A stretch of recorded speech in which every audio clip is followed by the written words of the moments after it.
This episode of the Fine Homebuilding Pro Talk podcast is brought to you by Andersen Windows.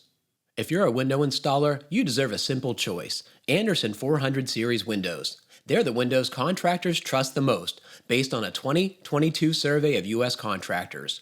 Probably because they have fewer callbacks and extra peace of mind. And thanks to shortened lead times, they're available faster.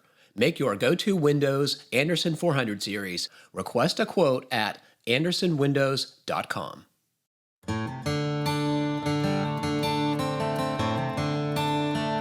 To make those mistakes again. So instead of just air sealing a house correctly and dealing with water management and things like that, they are going so far the opposite way that they know it'll be safe because there's so much air moving through it. It's going to dry out no matter what you do.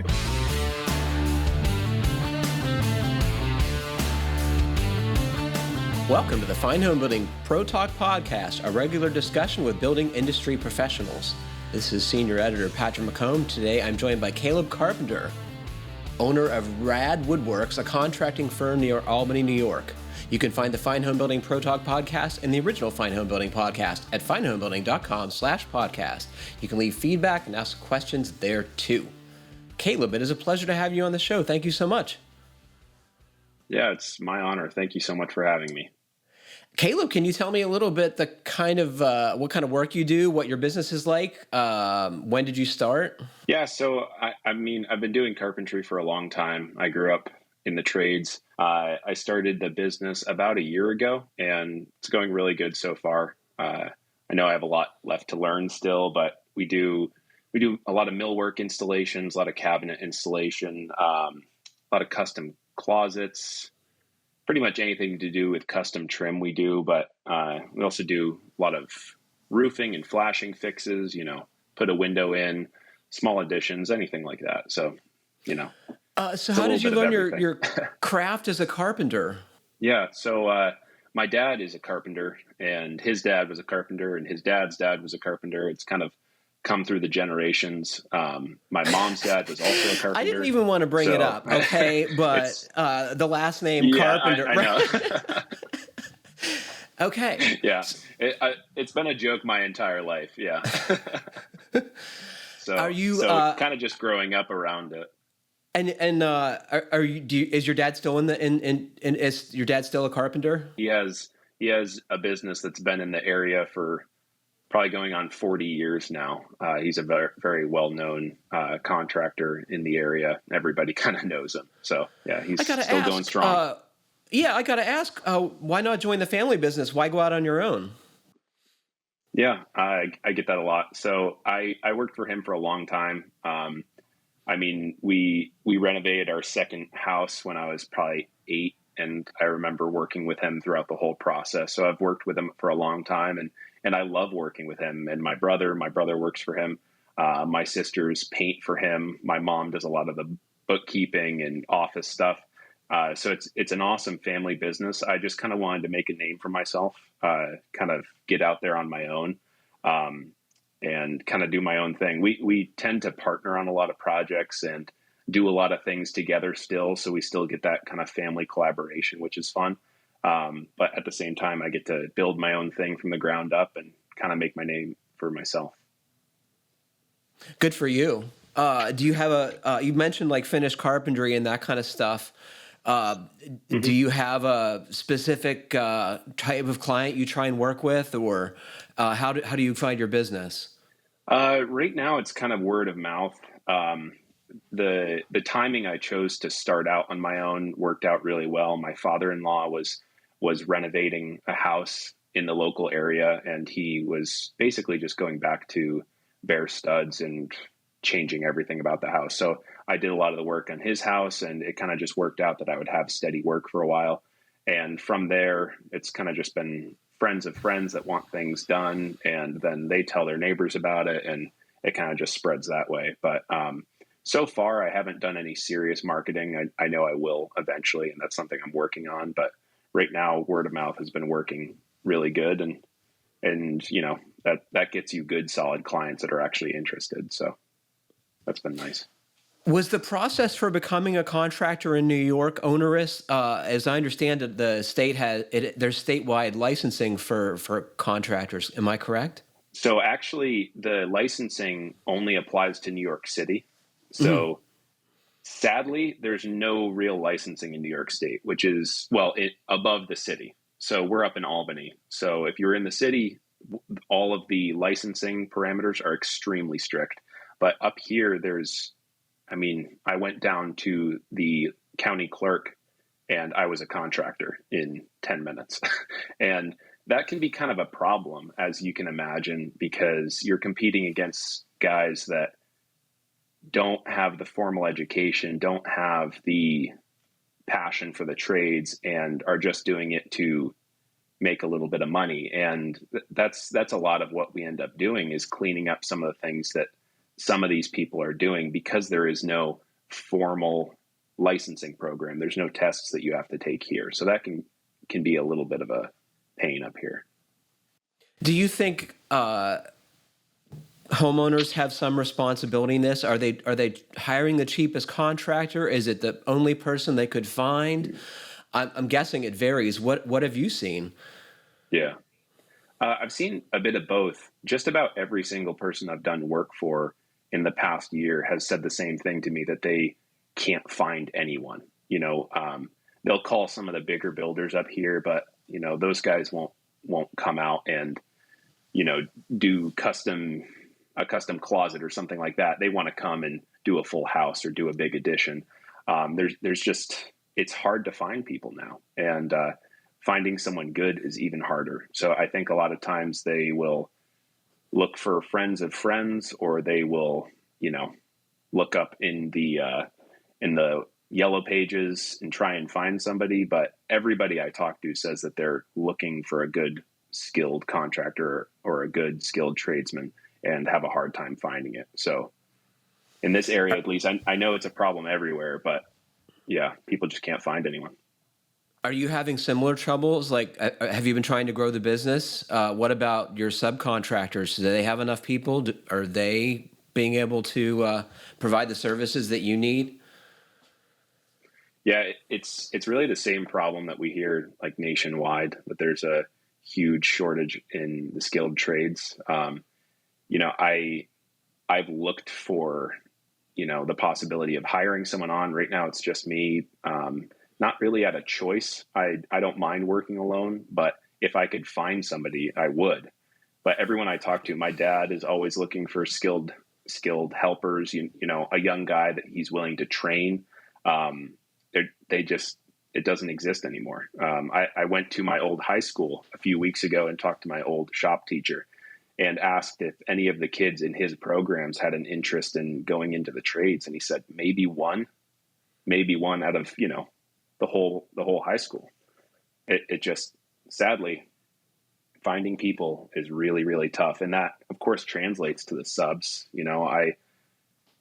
Getting them to return my calls, I have a feeling, is just as hard as it is for homeowners getting contractors to return their calls. Some of my friends, like I have an electrician I work with a lot, and we grew up together. We're, best friends, and he'll always return my calls and help me out on things. But unless you have a really good background with some of these guys, they're just swamped, and they're having the same problems we all are. So it's What do you tough. think's going on? Why is there such a shortage, and why is there so little interest, like in your former high school, for example?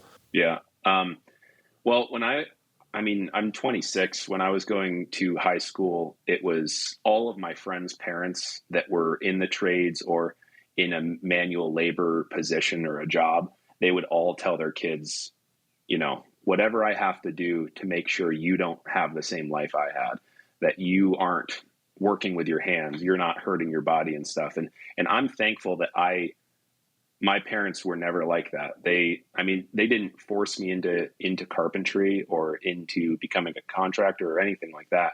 But, they encouraged my talents and wanted me to do what I wanted to do. So there was never an attitude of, you're better than this or anything like that. And I think, sadly, that's the attitude that's still in this area. I don't think it's in everywhere. You go into some of these more craftsman based areas, like up in Maine, you go out to Portland, places like that. I think they're encouraging the trades a little bit more in school, but here it's still not really happening, it's a real shame. Yeah. I mean, I don't expect you have an answer, but do you see any partial solutions, or what do you think we should be doing? I think we have to like do what you guys are doing, encourage keeping craft alive and try and show an interest. Like I'll go down to the local high school and talk to kids and talk to teachers and see if there's anything I can do. Any young kids I run into, like children of colleagues, things like that, other guys that I work with, I try and encourage them. I was talking to another guy that I work with quite a bit, and he said his son is interested in woodworking and he loves it all. He loves the tools and stuff. And the gentleman I was working with was saying, I think it's cool that he likes it all, but maybe keep it as a hobby, find something that he won't hurt his body so much. And then, keep woodworking as a hobby on the weekends. And so I talked to the kid and I was like, this is a great career. You can make an awesome career out of this. You can enjoy it. You can do things right and smart so you don't hurt your body. And, use PPE like your dad doesn't. Use PPE and work smart. And you're going to be able to do this just as long as you can any other job. So I think taking some of the stigma away from it, that it will leave you in the grave at 55, we have to do that. We just have to work more carefully and teach people how to do that. And what about the part you mentioned? For a long time. Sure. What about the part you mentioned earlier about the social stigma? How do you think we get people to see the importance and value in skilled trade work? Is that something we're going to be able to do?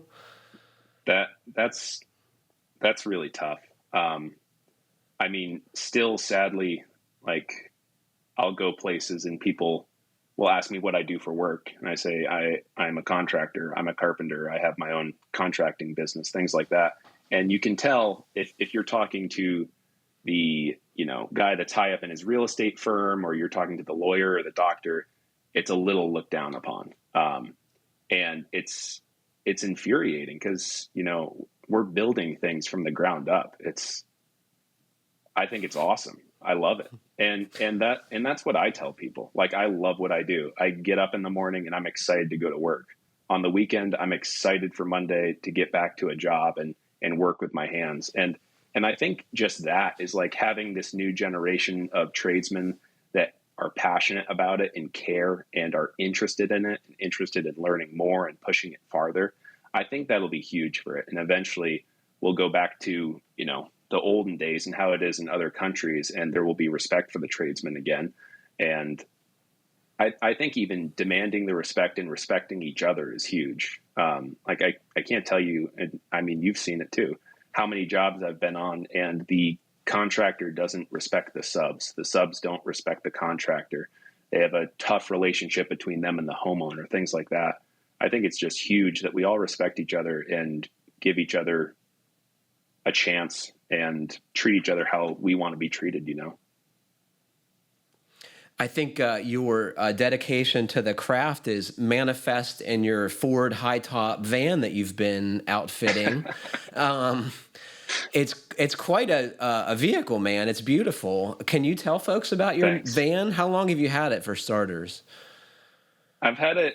I got it probably a month or two before I started the business, so I've had it a little over a year, and I love it.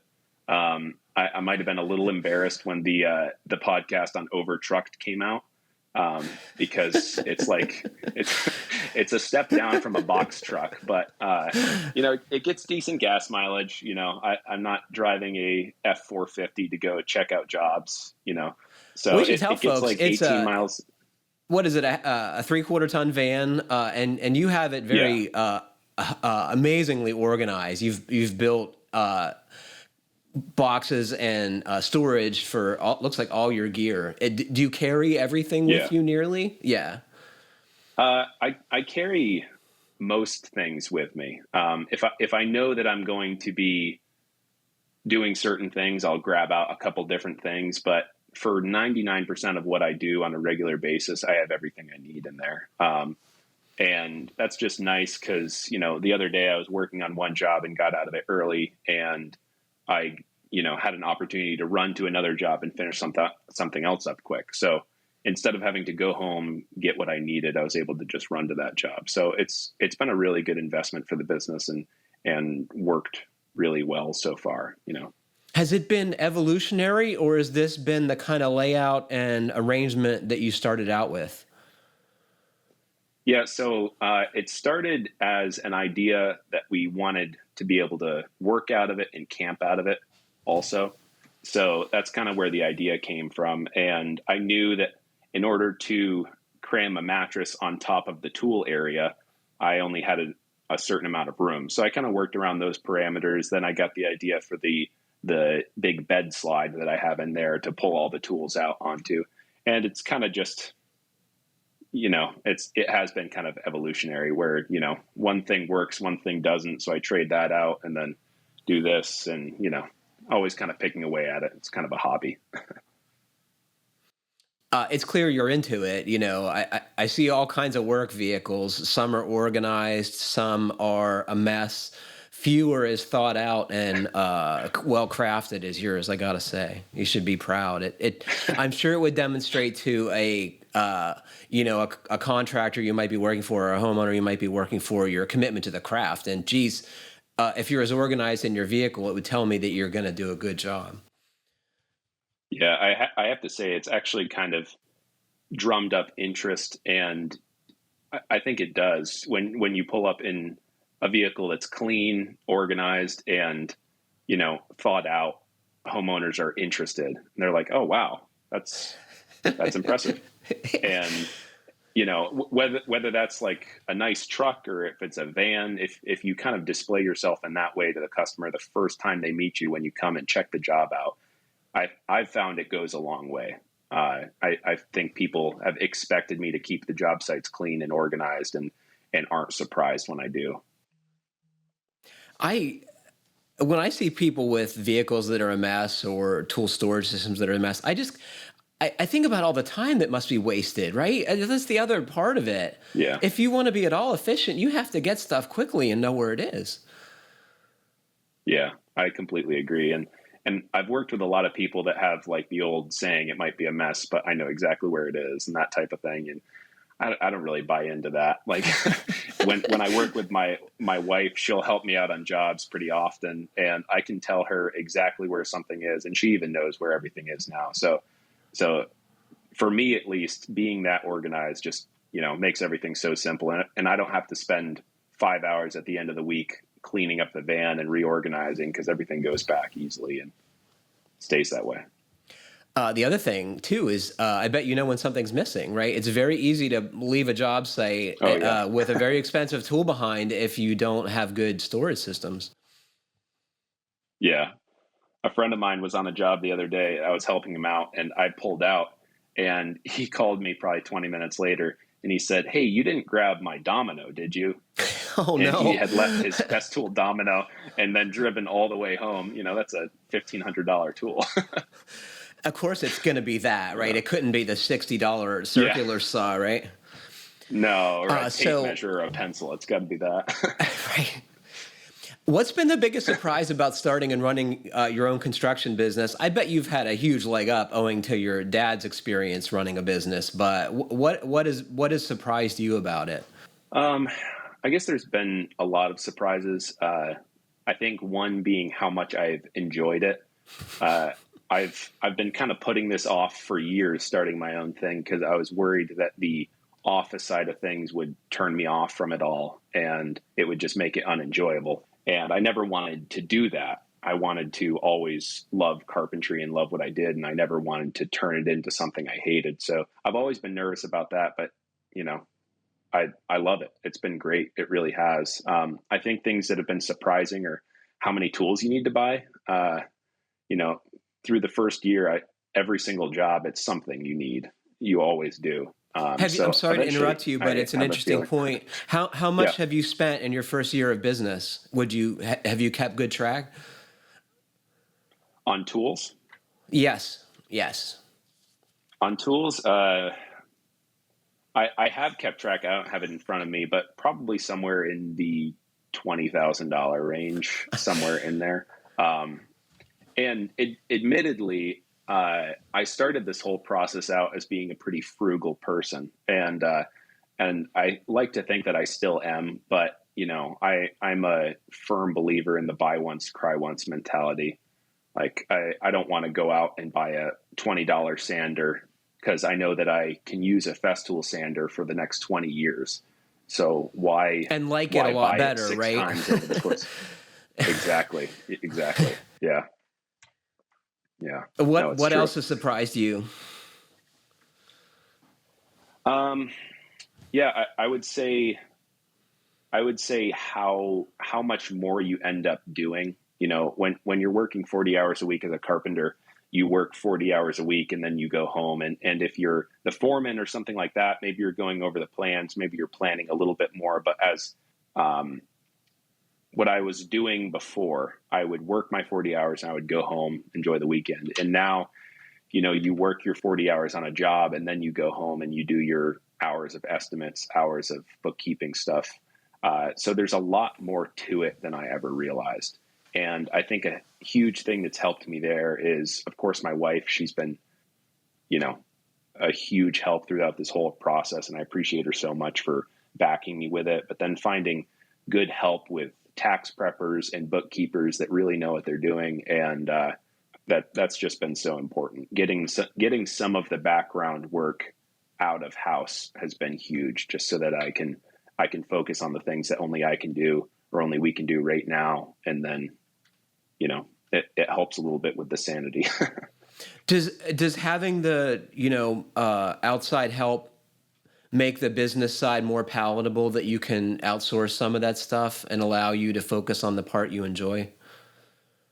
Yeah, definitely. I enjoy a little bit of the office side of things. I enjoy going and meeting with customers and talking to them about designs and what they want to do. And if they're passionate about it, I think it's fun to talk to them about those things. I enjoy estimating. Some of the numbers, things like that, are not my favorite thing to do. I got in it because I love carpentry. So doing some of that stuff is tough, and finding people that are willing to do it for you is great. I know you guys have had Sean Van Dyke on here a couple times. Eventually I would love to, take some of his courses. I've read some of his books, and it's a huge, huge help. So even just having resources like Fine Homebuilding to connect you to people like that know what they're doing is just absolutely huge for starting your own business.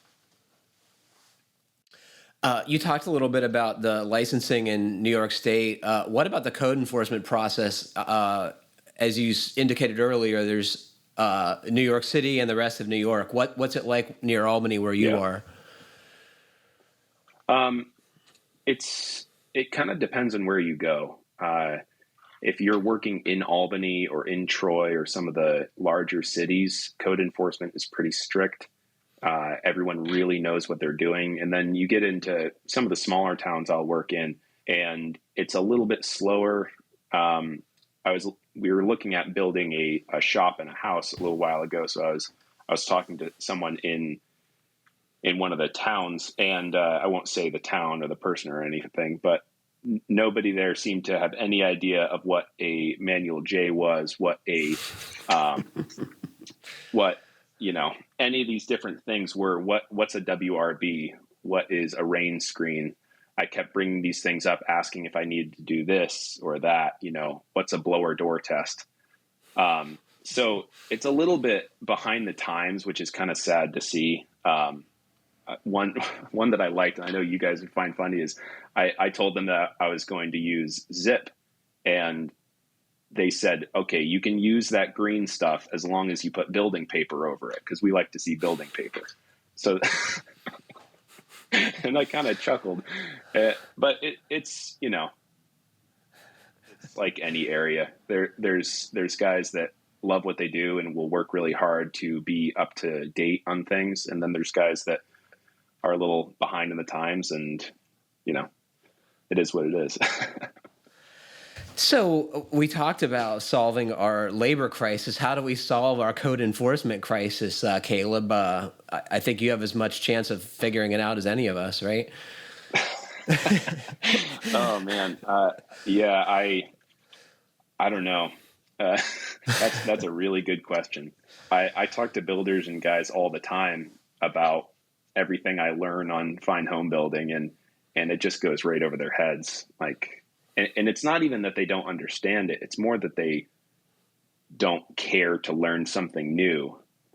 And that's just kind of what, sadly, I see some places is nobody wants to seal up their house and do a blower door test. Nobody wants to do that. And as far as the code enforcement goes, I don't know enough about how things become codes to say how it has to change. I know a couple episodes back, you guys had on someone with code enforcement, right?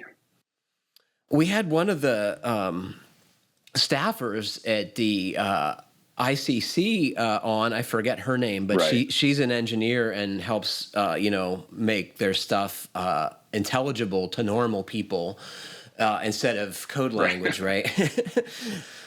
Yeah, that was a really interesting episode, and I don't think the problem is so much the code as adopting it. And the I don't know how to enforcement, get it right? adopted in some of these. Yeah, even more important because we can have the code here and know it, but then if the code officers don't care, then I don't know. I mean, I don't know. I'm sure that New York has a blower door requirement, but if the folks in the town don't even know what it is, Yeah, it doesn't help a lot. yeah.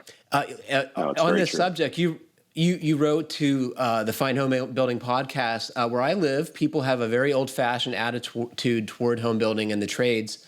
I think I could sell T-shirts that say "A house needs to breathe" at my local lumberyard and trade shows, which I thought was pretty funny. Can you talk about that? I mean, why is it so pervasive in so much of the country, and your area is not unique in any way? Yeah, yeah. Um, I don't think it's necessarily that people don't want to learn new things. I think what a lot of it is there's not many young people that are in the trades here, and the older guys have seen some of the failures in the past, in the 90s, early 2000s, of things that we didn't quite get right, and now they're afraid to make those mistakes again. So instead of just air sealing a house correctly and dealing with water management and things like that, they are going so far the opposite way that they know it'll be safe because there's so much air moving through it. It's going to dry out no matter what you do.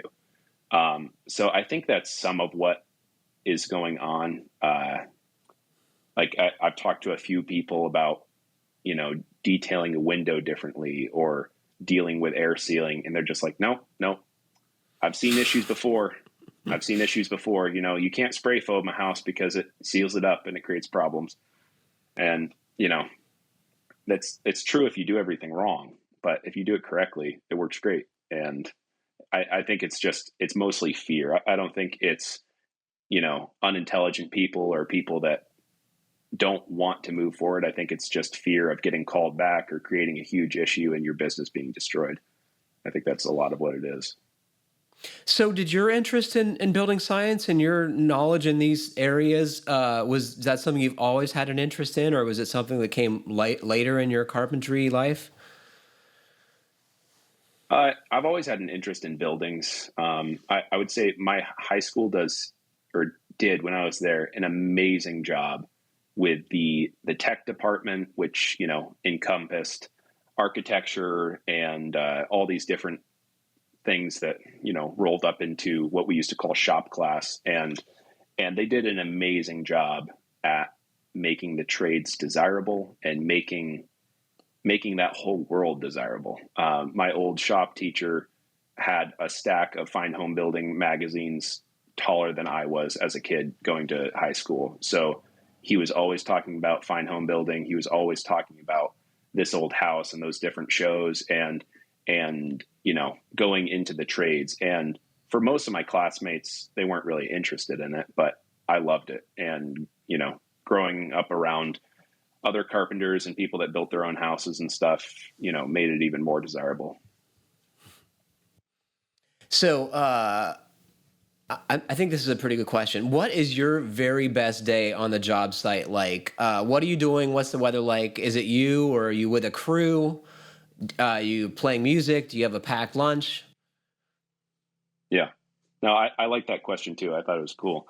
I really I like all sorts of different days. I love to work alone if I'm trimming out a house and just, really quiet, nobody there. I've got a podcast going and just in the zone.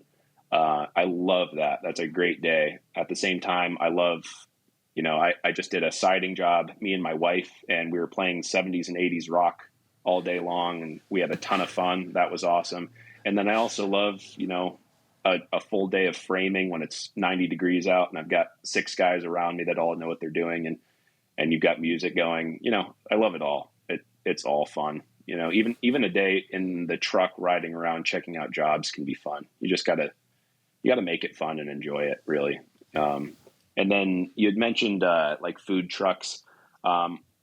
Not on these jobs. I worked down in North Carolina for a little while, and there was always food trucks at the jobs. It was kind of a new thing to me. I hadn't experienced, but typically I'll bring my own lunch for work. I try and eat really healthy. I've seen too many friends and too many really good carpenters that are in terrible shape and struggling when they're 50, 60 years old because they've eaten out every single day of their life or eaten at Stewart's their entire life. And it's not worth it to me. So I try and eat healthy so I can do this for a long time, I think that's one of the things we need to do a better job is encouraging our fellow tradespeople, or I call myself fellow tradespeople, that's a stretch, but tradespeople to eat better, because it is so easy to eat garbage when you're have to run to the gas station for your lunch, right? No, that's very true. What do you wish your clients understood better about your job as a contractor? Do you have any red flags that will send you running the other way when you have an initial meeting? Yeah, I thought that was a really good question too. I kind of wish that and some of them do. I don't want to label all customers the same way, but I wish that they understood more what really goes into the job. To them, they're like, hey, can you run back out here? And I want to talk to you for 10 minutes. Well, that's, their job is 45 minutes away from my house. I have my entire week booked out. So I end up at their house at 8:00 at night on a Friday. And then my plans for Friday night, going out to dinner, whatever it was, kind of go out the window. So I wish that they had a better idea of really what goes on behind the scenes with everything that it takes to run the business. And as far as red flags go, I really haven't had bad clients so far. I've had a couple projects that didn't work out. And I have had a couple times when I said I didn't want to do the job just because I got a bad feeling.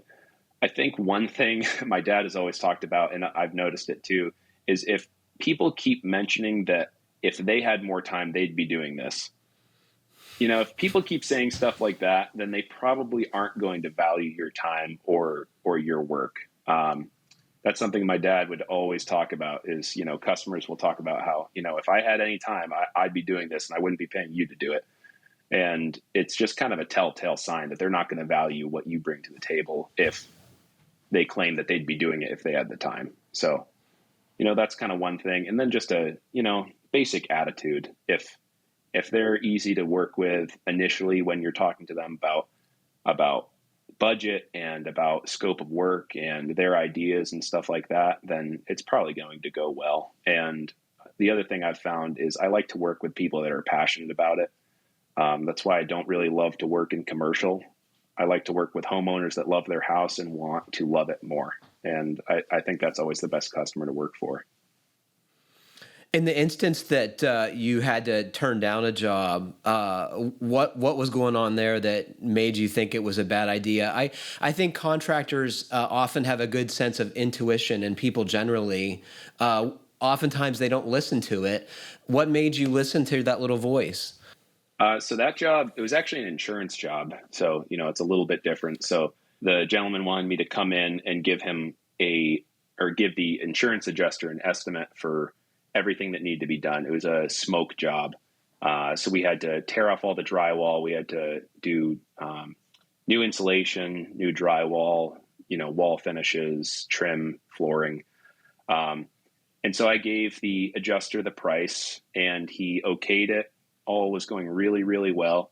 And then once the guy got the check, he wanted to sub out the electrical. He wanted to sub out the flooring. He wanted to sub out the painting and all these different things to his buddies that would do it on the weekend and then just have me do a couple things. And I was like, you know what?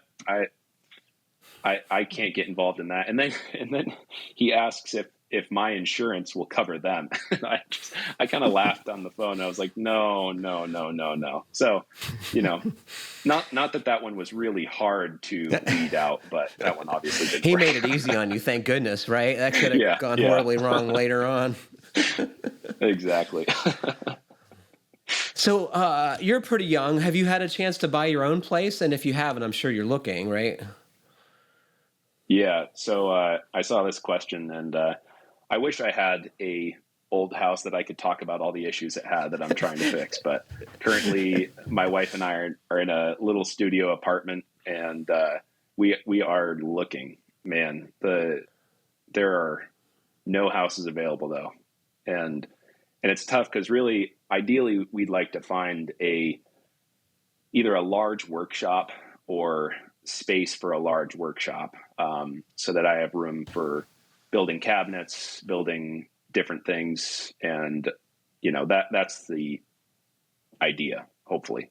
And I'd like it to be on the same property as the house. So eventually it'll work out. We're always looking, but man, it is a tough time to be looking for a house. Yeah. And I think your experience is so consistent with folks your age. So have you quit going to showings? I mean, are you still looking at the listings, or have you decided to wait, like I hear so many of my colleagues at Fine Homebuilding say? Yeah, we're still looking. We're still on Zillow every day, every other day, just kind of looking to see what's there. I'd be happy to buy a house that needs a lot of work. So we're hoping that maybe something comes around that needs a ton of work that nobody else is going to jump on. So we'll see. We're not out there actively hunting down houses every day because right now we're comfortable, it's working, and we can save up some money. But, eventually we'd like to find it, and, hopefully some of these house prices go down a little bit eventually. We'll see. So, you've heard us speak of Brian Pontalillo, and you likely heard him on the podcast. He had to build his own house because he couldn't find anything in the market. Have you thought about that? I mean, it's obviously not inexpensive. Yeah, that's definitely a big dream, building my own house. I will definitely do it eventually. And within a couple years, if we can't find the right property, then we may be considering that. Like I had said earlier in the podcast, we kind of started going down that road, and I was blown away by some of the costs just of, land, getting electric to it, and then, digging a well and septic. You're in over $100,000, and it adds and you up don't really have a house quick, yet, so, right? yeah, there's no house there. Yeah, so that is tough, but eventually that's the dream. I've always wanted to build my own house, so we'll see. So you've mentioned your wife a couple times. Does she regularly help you with your business and the carpentry side of stuff? Yeah. She helps me all the time. She's been a huge help through this whole process. When we got married 5 years ago, she hadn't really grown up in a construction family. She didn't really have much of an interest or knowledge. And over the last few years, she has gotten interested in it, and she works with me all the time. She is my cut guy, and she does an awesome job. We can trim out a house together. We can do flooring together. We just did siding together, and there's not too many people I'd rather have on my miter saw than her. Cuts are always perfect, and we get to work together, and we really enjoy it. So That's awesome. Yeah, it's really been cool. I couldn't have done this whole process without her for sure. Would you say she has a natural aptitude to this, or is she handy? Had art background or any kind of hand skill stuff like that? Yeah, she picked it up really quick, and I didn't necessarily expect it, but she has picked it up really quick, and now she can teach a young guy, if we're working with a young guy for the day, how to read his tape measure or how to use a tool safely. And I know that she probably just does it for me, which I appreciate so much. Like she shows an interest in building science for me because she knows I geek out about it. And now when we drive through areas and she sees a house going up and it's, being built using zip system, she's like, oh, look, they're using zip. And, so I know she's shown an interest for me, but she's really come to enjoy it at the same time. Well, that's cool. I think that's awesome. You guys work together. Boy, what a good way to keep the money in the business too, and in the family, right? Instead of it. Yeah. I hope. Yeah, that's smart. Yeah. Well, it's been a pleasure talking to you, Caleb. Is there anything you'd like to ask or share with our audience before we go? Yeah, a couple things actually. Do we have a minute still? Of course. It's your show, man. Great. I was thinking about a suggestion for someone on Pro Talk. I don't know if that is allowed, but have you ever heard of Festool Sedge? I can't say I have. I'm writing this down though, right? So I'm getting my journalist hat on and okay. Sedge, it's Sedge. So he is like the grass. Okay. One of their yeah. So he works for Festool, and if you search Festool Sedge on Instagram, he's got zillions of followers, and he's basically I don't know exactly what his job title would be, but he explains tools all the time, and he does tool shows in different towns and things like that, and he's extremely knowledgeable on their entire lineup, how to use the tools, how to do maintenance and things like that. I think he'd be a pretty cool insight into a company that we all love. I think that's a great suggestion. Maybe you could make an introduction for me and help get me in the door. Yeah, I'd love to. I'll shoot him a message. He's really, really nice guy, easy to get a hold of, and I think he'd be a fun guy to talk to for sure. Awesome. And then one more thing. I know you're a tool nerd like I am, so I wanted to ask you if you've that's a positive term. Don't worry. That's only a compliment. Yeah, I totally agree. Right. That's a complete compliment. Yeah. I wanted to know if you've heard of the Lamello Zeta.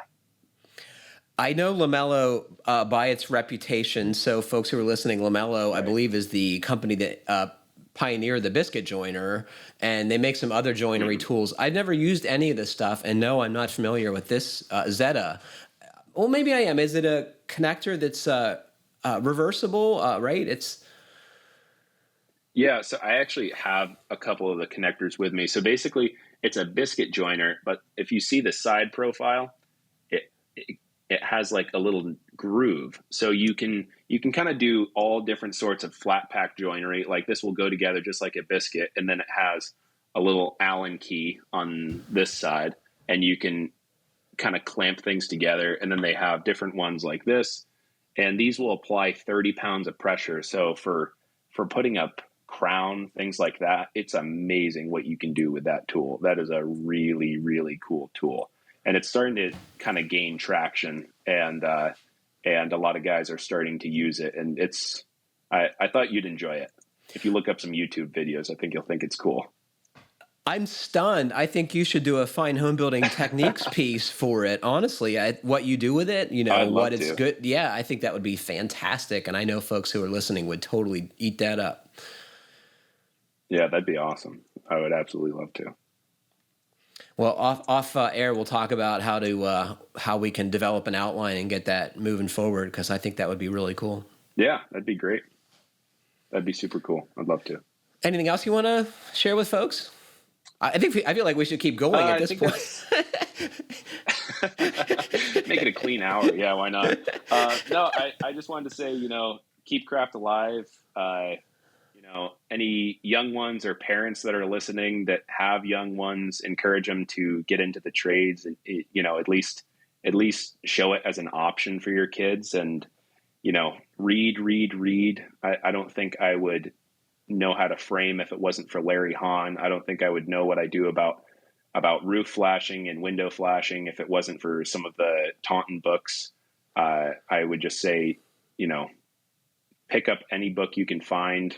And I know some of them are expensive. Check eBay. I have a stack of Taunton books as tall as I am, and a lot of them have been bought on Taunton, and then a lot of them have been eBay. And then, even the new all access membership is awesome.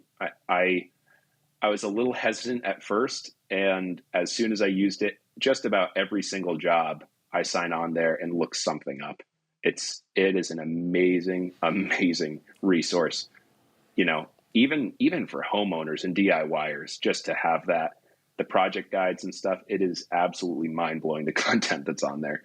So I would say, if you're not already a member, become a member. And, that's how I feel about it. So we're going out on that note, my friend.